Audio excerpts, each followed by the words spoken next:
ED के समन पर मुख्यमंत्री हेमंत सोरेन पहुंचे ईडी कार्यालय। कई घंटों से जारी है पूछताछ। झामुमो कार्यकर्ताओं ने मुख्यमंत्री आवास के सामने डाला डेरा, आवाजाही हुई प्रभावित। एलपीजी सिलेंडर पर अब लगेगा क्यूआर कोड। घर तक सिलेंडर पहुंचाने की प्रक्रिया में गैस नहीं होगी चोरी। फिलहाल देश में 30 करोड़ से ज्यादा एलपीजी उपभोक्ता। गुमला के बिशनपुर में जनजातीय महिला उद्यमियों को दिया जा रहा है प्रशिक्षण। केंद्रीय शिक्षा राज्य मंत्री अन्नपूर्णा देवी ने कहा, कौशल विकास कर जनजातीय समाज को बनाया जा रहा है रोजगार उन्मुक्त।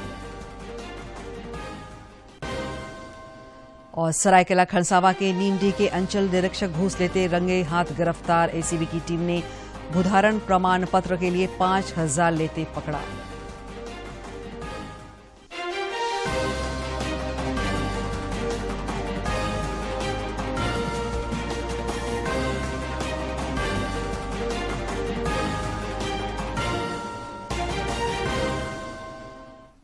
नमस्कार, खबरें झारखंड में आपका स्वागत है। मैं हूं दिव्या और अब समाचार विस्तार से।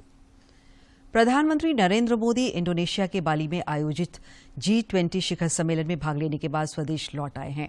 इस दौरान प्रधानमंत्री ने विभिन्न देशों के राष्ट्र अध्यक्षों को भारत की समृद्ध विरासत को दर्शाने वाली वस्तुएं उपहार स्वरूप भेंट की। तो ब्रिटेन के प्रधानमंत्री ऋषि सुनक को गुजरात की कलमकारी के प्रसिद्ध मातानी पछेड़ी उपहार स्वरूप दिया। ऑस्ट्रेलिया के प्रधानमंत्री को उन्होंने छोटा उदयपुर की विश्व प्रसिद्ध पिथौरा तोहफे में दी।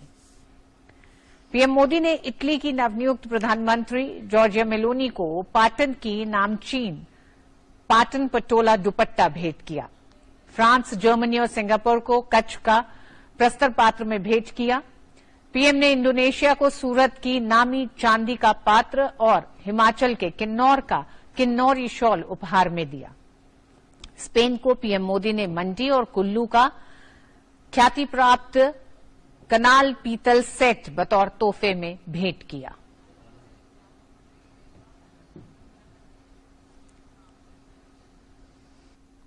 ईडी के समन पर अवैध खनन से जुड़े मामले में आज मुख्यमंत्री हेमंत सोरेन प्रवर्तन निदेशालय के रांची स्थित कार्यालय पहुंचे।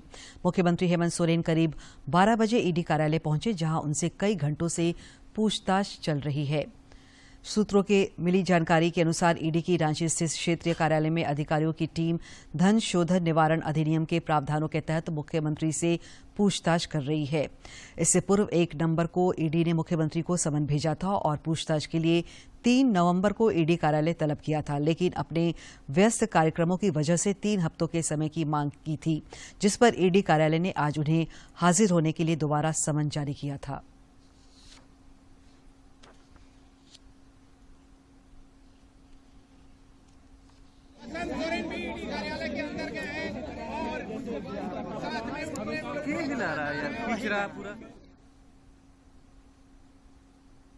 इससे पहले मुख्यमंत्री हेमंत सोरेन ने अपने आवास पर पत्रकारों को संबोधित किया। इस दौरान उन्होंने प्रवर्तन निदेशालय के नाम पर एक 3 पेज की चिट्ठी भी जारी की, जिसमें उन्होंने अपने ऊपर लगे आरोपों का बिंदुवार जवाब दिया। पत्रकारों से बातचीत में श्री सोरेन ने केंद्र सरकार और केंद्रीय एजेंसी पर जमकर निशाना साधा। जो सरकार बनने के बाद से ही सरकार गिराने के षड्यंत्र लगे हुए थे और ये षड्यंत्र की पनडुब्बी जो पानी में डूब करके काम कर रहा था, ऊपर आने की ताकत नहीं रख रहा था, आज उस पनडुब्बी को धीरे धीरे बाहर लाने का प्रयास किया जा रहा है।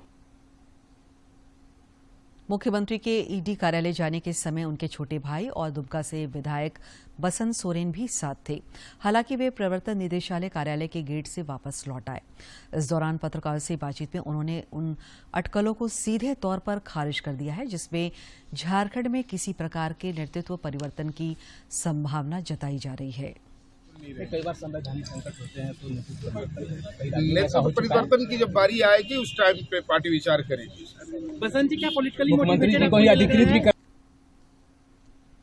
कांग्रेस के वरिष्ठ नेता सुबोधकांत सहाय ने कहा है कि एक निर्वाचित मुख्यमंत्री को ईडी द्वार द्वारा पूछताछ को बुलाना सही नहीं है। उन्होंने कहा कि कांग्रेस पार्टी इस मुद्दे को लेकर सड़कों पर आंदोलन करेगी। तो आप जनतांत्रिक मूल्यों का कोई मतलब अब रहा नहीं, तो अब लड़ना है तो रोड पे ही लड़ना पड़ेगा। और वो आप देख रहे हैं उसका नजारा, लोग आ रहे हैं तो पूरी जनतांत्रिक पर फल हो जाए। प्रवर्तन निदेशालय के रांची स्थित कार्यालय जाने से पहले मुख्यमंत्री हेमंत सोरेन की ओर से किए गए प्रेस कॉन्फ्रेंस पर भाजपा ने कड़ी प्रतिक्रिया व्यक्त की है।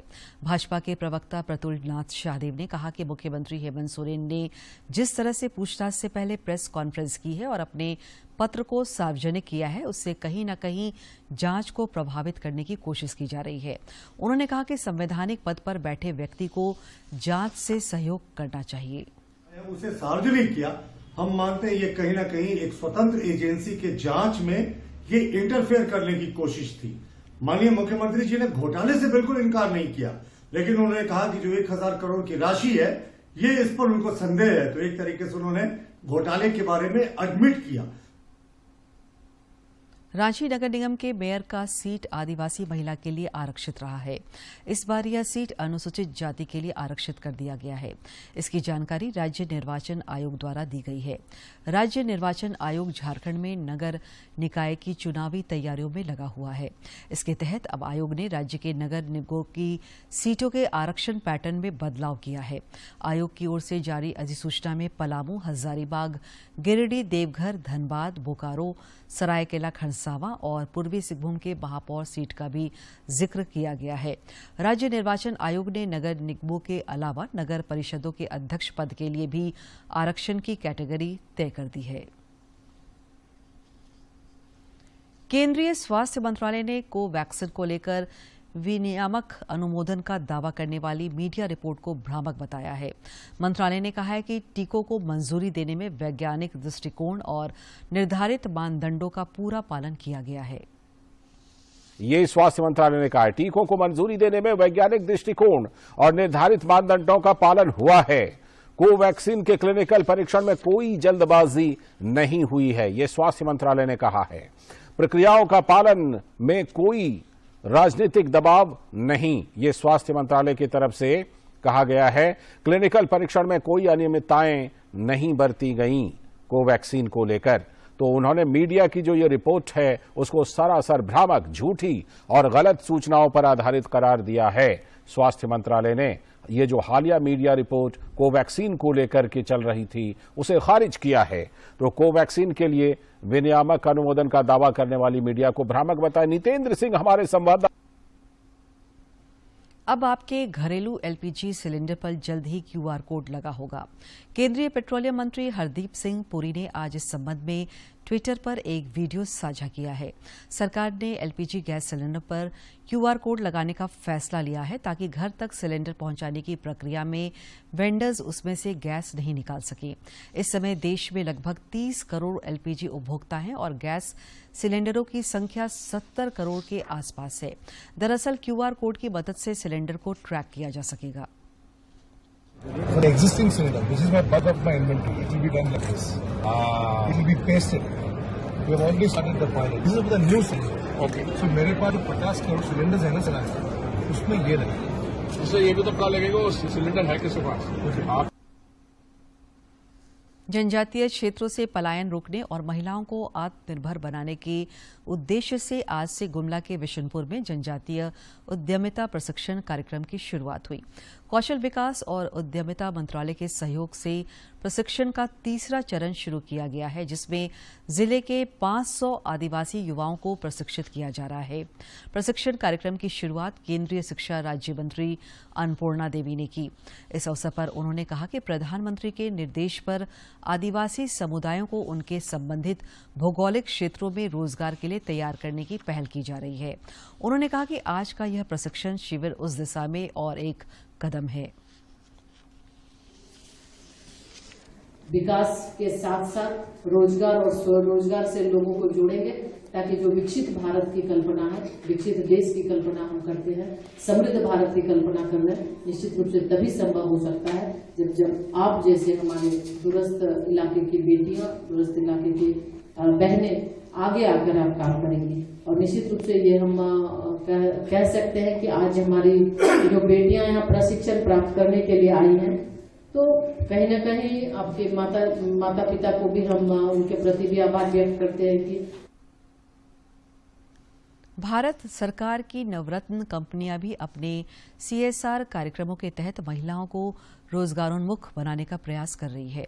चतरा में NTPC प्रबंधन द्वारा महिला समूह से जोड़कर महिलाओं को रोजगार उन्मुखी प्रशिक्षण देकर सहायता उपकरण भी उपलब्ध कराए जा रहे हैं।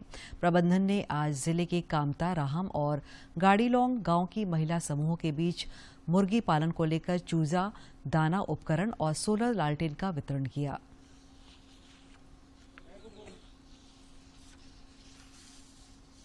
यहाँ 3 गांव राहम, गाड़ीलोंग और टंडवा के महिलाओं को ट्रेनिंग करवाया और आज प्रैक्टिकल उनको करवा रहा हूँ, जिसमें आज इनको प्रैक्टिकल में सब इक्विपमेंट का वितरण हुआ। वितरण के बाद अब इनके घर जाकर जहाँ पर इन लोगों ने फार्म किया है उस फार्म में इनको प्रैक्टिकल करके दिखाऊंगा कि किस तरीके से एक दिन के पुराने चिप्स को डाला जाता है और उसके बाद धीरे धीरे ये अपने स्वनिर्भर हो।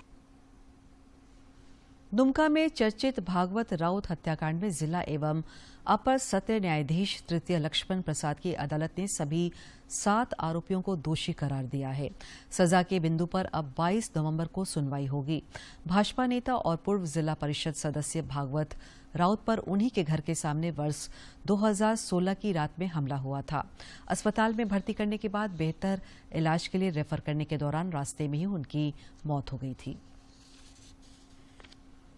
भाजपा के राष्ट्रीय उपाध्यक्ष रघुवर दास आज पलामू के दौरे पर हैं। पलामू जाने के क्रम में भाजपा कार्यकर्ताओं ने चंदवा में उनका जोरदार स्वागत किया। इस दौरान श्री दास ने कहा कि कार्यकर्ता ही भाजपा की ताकत है। कल से श्री दास विधानसभा चुनाव को लेकर 3 दिनों के गुजरात दौरे पर रहेंगे। श्री दास कतारगांव विधानसभा क्षेत्र में भाजपा प्रत्याशी के पक्ष में चुनाव प्रचार करेंगे। चतरा जिले के सराढ़ू गांव के लोग इन दिनों बेलगाम स्वास्थ्य कर्मियों से काफी परेशान हैं। स्वास्थ्य उपकेंद्र दिखने में तो अस्पताल है, लेकिन जब मरीज इलाज के लिए पहुंचते हैं तब उन्हें हकीकत से रूबरू होना पड़ता है। इस स्वास्थ्य केंद्र में स्वास्थ्यकर्मी के नाम पर एक नर्स है, लेकिन वह भी कई महीनों से लापता है। सराढ़ू में यह एकमात्र अस्पताल है जिसके ऊपर पूरे गांव के लोग स्वास्थ्य सुविधा निर्भर है। गांव के अलावा उसके आसपास के लोगों की जान माल की सुरक्षा करने की जिम्मेवारी इसी अस्पताल पर है। स्वास्थ्य केंद्र में कोई डॉक्टर नहीं बैठता और यहाँ के मतलब पूरा इधर उधर का गांव के मरीज लोग पूरा परेशान रहता है। डॉक्टर अब कभी आइबे नहीं करते हैं और इससे खासा ग्रामीणों ने इतना चिंता है और दुखी है इसके प्रति। इलाज कराने कोई भी आते हैं तो इलाज करने के लिए कोई है नहीं। सराढ़ू केंद्र में सुमति बाला एएनएम प्रस्थापित है और वो काम कर रही है, लेकिन उनके घर में किसी के देहांत होने के चलते वो छुट्टी में गई है। सिर्फ MBBS डॉक्टर 2 हैं, 2 ही बहाल हैं, जिससे जो है 24 घंटा हमारे सामुदायिक स्वास्थ्य केंद्र में काम लिया जा रहा है और जब जरूरत पड़ता है तो हम लोग जो है उनको बाहर भी भेजते हैं। सरायकेला खरसावां जिले के नीमडी अंचल कार्यालय के अंचल निरीक्षक खेलाराम मुर्मू को ACB कोल्हान की टीम ने 5,000 रुपये रिश्वत लेते आज रंगे हाथ गिरफ्तार किया है। अंचल निरीक्षक खेलाराम मुर्मू के विरुद्ध नीमडी थाना क्षेत्र के शिवपुरी कॉलोनी निवासी प्रशांत कुमार ने रिश्वत मांगने की शिकायत ACB में दी थी। जमीन म्यूटेशन के लिए अंचल निरीक्षक ने रिश्वत की मांग की थी। दिल्ली से करीब 2.5 किलो सोने का जेवर चुराकर भागे युवक को पुलिस ने चतरा जिले के कोरा गांव से गिरफ्तार किया है। आरोपी छोटू रजक दिल्ली के चांदनी चौक स्थित एक ज्वेलरी दुकान में काम करता था।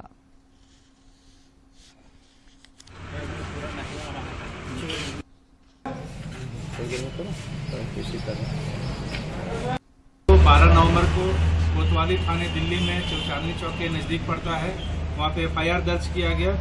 FIR में यह बताया गया कि 2 व्यक्ति जो हैं वो नामजद अभियुक्त बनाया गया है और वो व्यक्ति रहने वाले हैं बिहार के और करने के बाद 1 किलो 900 ग्राम लगभग आभूषण जो हम लोगों ने बरामद कर लिया है और अभी आगे भी हम लोग इसके प्रयास कर रहे हैं कि और जो बचा हुआ है वो भी जल्दी बरामद हो जाए। कोडरमा के जिला परिवहन पदाधिकारी भागीरथ प्रसाद की अध्यक्षता में ट्रक मालिकों के साथ आज एक बैठक हुई। बैठक में अन्य राज्यों में निबंधित वाहन के स्वामी जो झारखंड राज्य के निवासी हैं एवं उनका व्यापार क्षेत्र भी झारखंड है के वाहनों की पहचान कर राज्य कर वसूल करते हुए उनका वर्तमान पता झारखंड राज्य में दर्ज करवाने के मसले पर विचार विमर्श किया गया। जनजातीय गौरव दिवस के अवसर पर केंद्रीय संचार ब्यूरो सूचना एवं प्रसारण मंत्रालय द्वारा प्रदर्शनी सह प्रतियोगिताओं का आयोजन किया जा रहा है। खूंटी में यह आयोजन आगामी 19 नवंबर तक चलेगा, जिसमें विद्यार्थियों के बीच पेंटिंग, चित्रांकन, रंगोली तथा निबंध लेखन प्रतियोगिताओं का आयोजन किया गया है। कार्यक्रम का उद्घाटन लोकसभा उपाध्यक्ष पद्म भूषण कड़िया मुंडा ने किया। कार्यक्रम के दौरान स्कूली बच्चे काफी उत्साहित दिखे।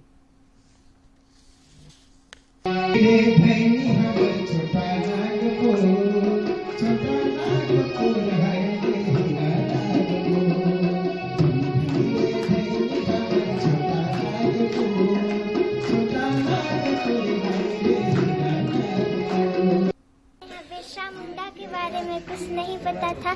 जैसे ही यहाँ आए, यहाँ के शिक्षक हमें बिरसा मुंडा के बारे में बतलाया और हमारे देश के बिरसा मुंडा देश को आजाद करने में भी शामिल थे। धन्यवाद। हमें सिद्धू कान्हू के बारे में कुछ भी पता नहीं था। हम लोगों ने यहाँ आके बहुत कुछ सीखा है और सिद्धू कान्हू हमारे देश को आजाद करने में बहुत योगदान दिए। हमें बुद्धू भगत के बारे में कुछ भी नहीं पता था। यहाँ आने के बाद यहाँ के शिक्षक हमें बुद्धू बारे में बताया। धन्यवाद। आप क्या ड्राइंग किया आपने? मैंने बिरसा मुंडा का ड्राइंग किया। कोडरमा के उपायुक्त आदित्य रंजन की पहल पर जिले के सरकारी स्कूलों में गुणवत्तापूर्ण शिक्षा का माहौल विकसित करने के लिए कई कार्य किए जा रहे हैं। इसी क्रम में आज लगभग सभी सरकारी विद्यालयों में कक्षा 6ठी, 7वीं और 8वीं के छात्र छात्राओं का साप्ताहिक टेस्ट लिया गया। बच्चों ने भी इस टेस्ट में बढ़ चढ़कर भाग लिया। गौरतलब है कि प्रश्न पत्र का पैटर्न स्कूल की वार्षिक परीक्षा को ध्यान में रखकर शिक्षकों की गठित टीम द्वारा तैयार किया गया था। साथ ही टेस्ट के पश्चात शिक्षकों द्वारा बच्चों को प्रश्न पत्र का पैटर्न और सही उत्तर बतलाया गया।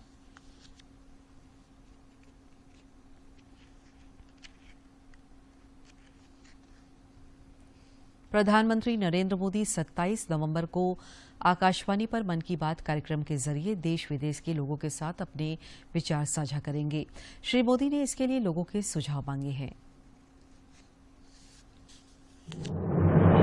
मन की बात है जन जन की, संघर्षों के कुछ किस्से, कहानी कुछ सफलताओं की, अनकही विरासत की, उम्मीदें नए भारत की। महीने के आखिरी रविवार का रहता है इंतजार, मलयाचल के आंचल से विंध्याचल के आंगन तक, ब्रह्मपुत्र के घाट से हिमालय के विस्तार तक होती है मन की बात प्रधानमंत्री के साथ। तो सुनिए इस महीने 27 नवंबर सुबह 11 बजे मन की बात आकाशवाणी और दूरदर्शन के सभी चैनलों पर। आप भी माननीय प्रधानमंत्री के मन की बात का हिस्सा बन सकते हैं। इसके लिए आप अपने सुझाव post box number 111 Akashvani Delhi पर भेज सकते हैं और नमो ऐप या माइगॉव के ओपन फोरम में पोस्ट कर सकते हैं। तो सुनिए इस महीने 27 नवंबर सुबह 11 बजे मन की बात। हजारीबाग जिले के इचाक प्रखंड के छावनी अखाड़ा स्टेडियम में नमो फुटबॉल टूर्नामेंट का आयोजन सदर विधायक मनीष जायसवाल के सौजन्य से किया जा रहा है। मौके पर उपस्थित लोगों को संबोधित करते हुए श्री जायसवाल ने कहा कि खेल प्रेमियों के आग्रह पर इस टूर्नामेंट का आयोजन किया जा रहा है। सदर विधानसभा विधायक श्री मनीष नागरिक इस देश में पैदा करना है, यही नमो का उद्देश्य है।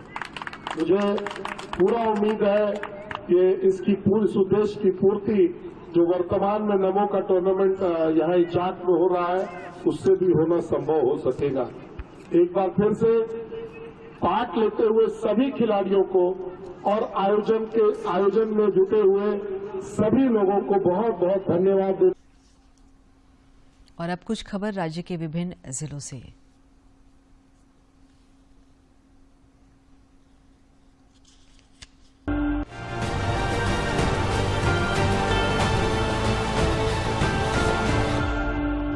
आजसू पार्टी के अध्यक्ष सुदेश महतो मुख्यमंत्री हेमंत सोरेन को पत्र लिखकर सिल्ली विधानसभा के प्रखंड राहे को सूखाग्रस्त घोषित करने की मांग की है।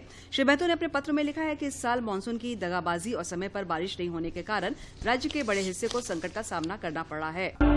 खनन विभाग ने अवैध उत्खनन मामले में दुमका जिले के शिकारीपारा के कुलगुली डंगाल में रैयतों को 6 करोड़ रुपए जमा करने का नोटिस भेजा है।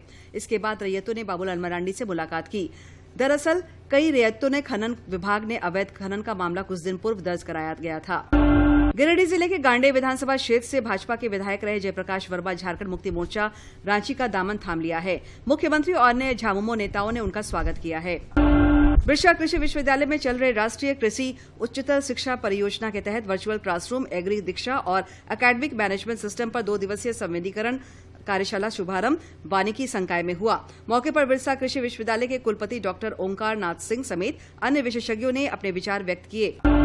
महागामा विधायक दीपिका पांडे सिंह ने अडानी पावर लिमिटेड से उत्पादित होने वाली बिजली का लाभ गोड्डा जिले को भी दिए जाने की मांग की है। मुख्यमंत्री आवास में विधायक ने मुख्यमंत्री हेमंत सोरेन से मुलाकात कर उन्हें इस संबंध में आवेदन दिया।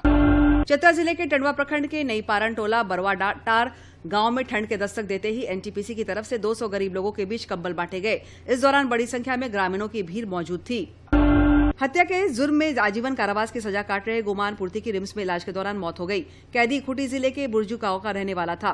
बिरसा मुंडा केंद्रीय कारा होटवार से इलाज के लिए रिम्स लाया गया था। बोकारो जिले के गोमिया थाना क्षेत्र अंतर्गत स्वांग हवाई अड्डे के पास जंगल में पेड़ से झूलता एक व्यक्ति का छत विछत शव बरामद हुआ है। सुबह के समय लोगों ने पुलिस को इसकी सूचना दी। पुलिस पूरे मामले की जांच में जुट गई है। जमशेदपुर में एसडीएम पीयूष सिन्हा की अध्यक्षता में जिले में जैक की 10वीं व 12वीं बोर्ड परीक्षा के सेंटर अप्रूवल को लेकर बैठक आयोजित हुई। बैठक में 10वीं बोर्ड परीक्षा के लिए जिले में 72 सेंटर, वहीं 12वीं के लिए 29 सेंटर का अप्रूवल किया गया, जिस पर अनुमोदन के लिए जैक को प्रस्ताव भेजा गया। रेलवे बोर्ड ने गोड्डा पिरपैती रेल लाइन बनाने का निर्णय लिया है। इस रूट के 61 किलोमीटर से ज्यादा के निर्माण पर 1384 करोड़ रुपए से अधिक की लागत आनी है। रेलवे बोर्ड के डायरेक्टर ने इस संबंध में पूर्वी रेलवे कोलकाता के जीएम को लेटर भी लिखा है।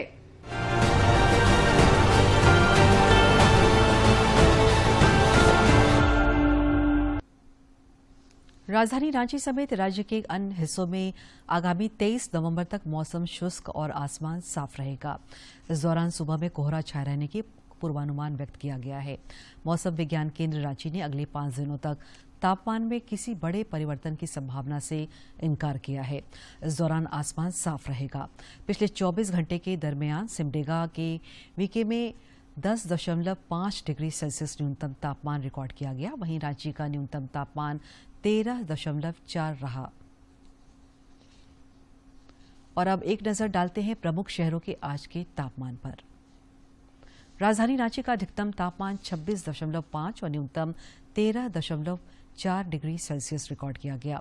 जमशेदपुर का अधिकतम तापमान 31.5 और न्यूनतम 15.4 तथा डाल्टनगंज का अधिकतम तापमान 29.8 और न्यूनतम तापमान 11.5 डिग्री सेल्सियस रिकॉर्ड किया गया।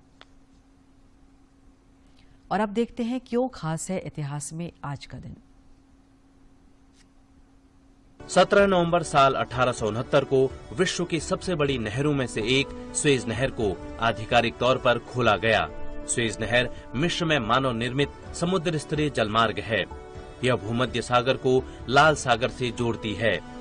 साल 1858 में फर्डिनेंड डी लेसेप्स ने नहर के निर्माण के लिए सुएज नहर कंपनी का गठन किया।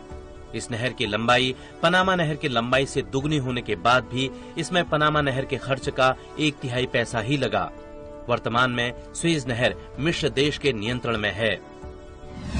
17 नवंबर साल 1928 को लाला लाजपत राय का निधन हुआ।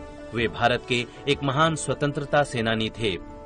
उन्हें पंजाब केसरी के नाम से भी जाना जाता है।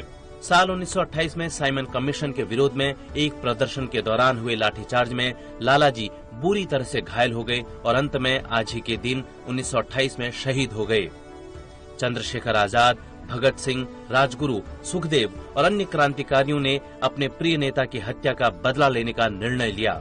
और 1 महीने बाद ही ब्रिटिश पुलिस अफसर सैंडर्स की गोली मारकर हत्या कर दी और लालाजी की मौत का बदला लिया। 17 नवंबर साल 2015 से राष्ट्रीय मिर्गी दिवस मनाने की शुरुआत हुई। मिर्गी मस्तिष्क का एक क्रोनिक रोग है जिसे बराबर होने वाले दौरे पड़ने से पहचाना जाता है। मिर्गी का उपचार दवाओं और शल्य चिकित्सा के द्वारा किया जा सकता है। नेशनल एपिलेप्सी डे यानी मिर्गी दिवस मिर्गी के बारे में जागरूकता पैदा करने के लिए मनाया जाता है। विश्व स्वास्थ्य संगठन WHO के अनुसार विश्व भर में लगभग 50 लाख लोग मिर्गी के रोग से पीड़ित हैं, जिसमें से 80% लोग विकासशील देशों में रहते हैं।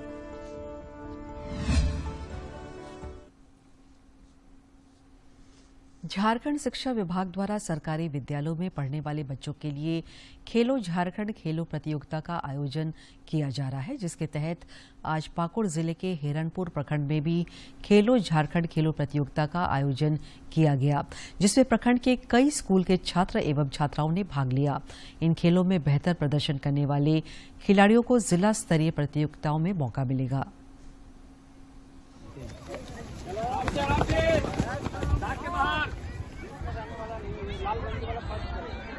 बच्चा तो सबसे पीछे हो गया जो जानते हैं कमजोर है ना।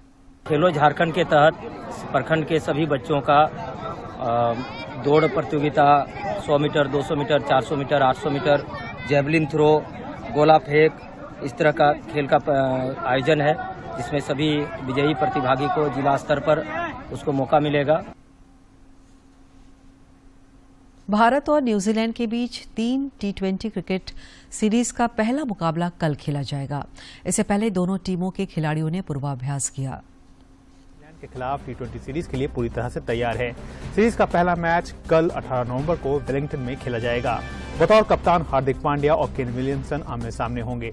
तो जाहिर तौर पर ये एक ऐसी सीरीज होगी जहां पर टीम जो है वो अपनी ICC T20 विश्व कप में जिस तरह से टीम सेमीफाइनल से बाहर हुई उस पर उनकी टीम की नजर होगी और कहीं न कहीं उस जो नाकामी है।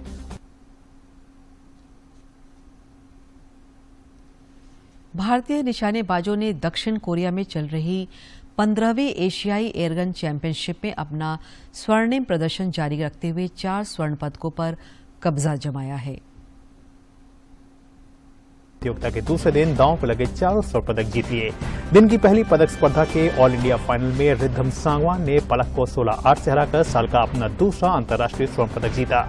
रिद्धम ने विश्व कप के काहिरा चरण के दौरान भी इस स्पर्धा का स्वर्ण पदक जीता था। एक अन्य ऑल इंडिया फाइनल में मनु भाकर ने 10 मीटर एयर पिस्टल महिला जूनियर स्पर्धा में ईशा सिंह को करीबी मुकाबले में 17-15 से हराकर स्वर्ण पदक पर कब्जा जमाया। वहीं पुरुष 10 मीटर एयर पिस्टल टीम स्पर्धा के फाइनल में शिव नरवाल, नवीन और विजय वीर सिद्धू की तिगड़ी ने ली डेमयोंग, मोक जिन मोन और पाक डेरहुइन की कोरिया की टीम को 16-14 से शिकस्त दी। जूनियर पुरुष स्वर्ण में भी सांगर डांगी, सम्राट राणा और वरुण तोमर की भारतीय टीम ने बाजी मारी। अंत में मुख्य समाचार एक बार फिर।